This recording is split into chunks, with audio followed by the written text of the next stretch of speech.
Olá, alunos! Sejam bem-vindos ao canal Camila Brandão Muto. E hoje a aula é de Ciências para o 8º ano do Sistema Poliedro. Nós vamos entrar no capítulo 6, sobre conceitos da genética. Antes de mais nada, se você tiver qualquer dúvida, coloque nos comentários. E todas as sextas-feiras irei postar um vídeo sanando todas as suas dúvidas, ok? Falando sobre os conceitos da genética, todo nascimento que acontece de uma criança é comum os pais olharem, os parentes olharem, amigos olharem essa criança e fazer qual pergunta? Com quem essa criança se parece? Será que o queixinho parece com a mãe? O olhinho parece com o pai? O narizinho parece com a avó? Essas são as questões que a genética responde para você. Dentro da genética, nós temos 3 elementos muito importantes, que é o cromossomo, o DNA e o gene. Isso mesmo. A genética, o que ela estuda?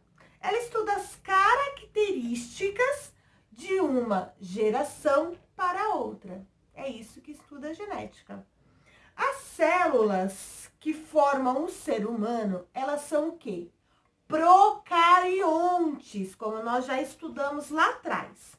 Essas células procariontes, elas possuem o DNA em seu núcleo. Lá dentro do núcleo possuem o DNA. E o que é o DNA?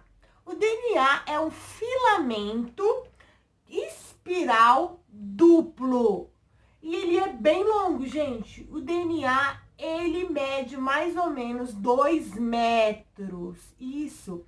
Mas não dá para ver a olho nu, porque ele é muito fino e não tem como ver a olho nu. O DNA, ele é condensado, né? Ele é em forma de espiral. E essa condensação, mais as proteínas, ela é formada por um cromossomo. Cromossomo, não esquece dessa palavra. O DNA, ele é formado também por muitas sequências dos nucleotídeos, que é o que? É uma molécula formada por uma base nitrogenada. O que é essa base nitrogenada? É um açúcar, que ela vai virar pentose. Isso mesmo. Cada sequência de DNA, ele está a informação e a características dos seres vivos. E essas características dos seres vivos, ela é chamada de gene. Não esquece disso. As características, ela é formada pelo DNA e ela é chamada de gene. Agora vamos falar sobre células somáticas e células sexuais. O que será isso? O nosso corpo, ele é formado por trilhões e trilhões de células. Isso você já sabe. Só que cada célula lá tem uma função correta, né? No entanto, todas as células, ela tem uma coisa em comum, o material genético. E ela possui uma quantidade exata de cromossomos, que é 46 cromossomos. Isso mesmo. Esse tipo de célula é chamado de célula somática, porque ela soma os cromossomos tanto do pai quanto da mãe. Qual é o exemplo de células somáticas? Neurônios e pele, ok?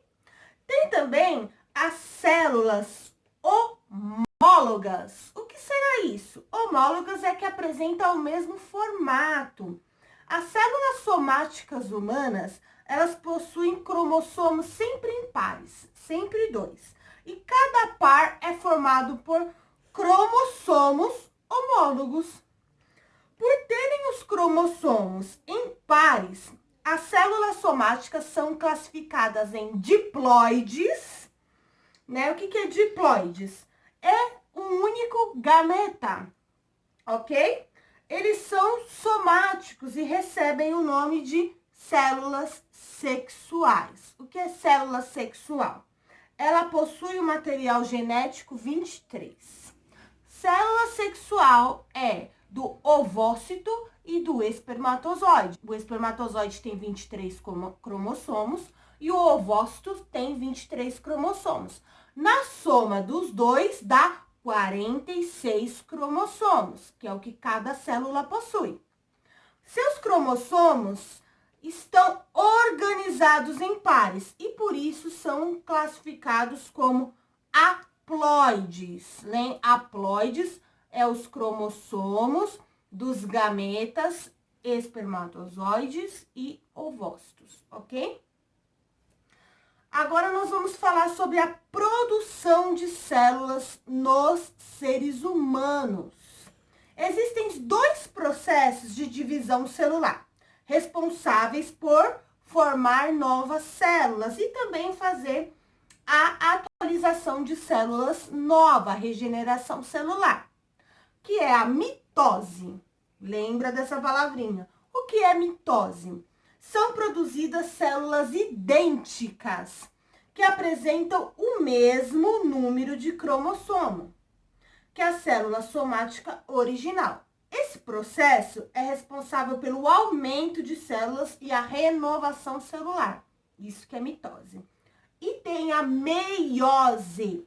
Meiose é assim, os cromossomos de cada um, tanto do espermatozoide quanto dos gametas, são separados, produzindo novas células. Isso, da célula somática original. É dessa forma que a divisão celular dos espermatozoides e ovócitos são produzidos. Vamos falar da fecundação, como que é formada a célula na fecundação. No momento da fecundação, o núcleo do espermatozoide tem 23 cromossomos, lembra lá. E o núcleo do ovócito tem 23 cromossomos. Quando eles se fundem, ele vai ter 46 cromossomos, ok? Essa é a fecundação. E o que é cariótipo? É o conjunto de cromossomos presentes no núcleo de uma célula somática de um indivíduo, que é chamado de cariótipo, tá bom? Os cariótipos, eles são divididos em dois tipos: sexuais e autossômicos. O que é sexuais? Sexuais, ele é responsável por determinar o sexo do indivíduo. Então, se ele é menina, ele vai ter o X. Se ele é menino, ele vai ter o X e o Y. E o que é autossômicos? São as características gerais dos seres humanos, ok? No total de cromossomos humanos presentes de uma célula diploide, nós temos 44 autossômicos e 2 sexuais, ok? O que são cromossomos homólogos? São aquele que apresenta o mesmo formato, tamanho ou genes. Agora, vocês vão fazer um exercício da página 117, 1 e 2. E vão fazer o exercício da página 118, número 3. Obrigada e até mais!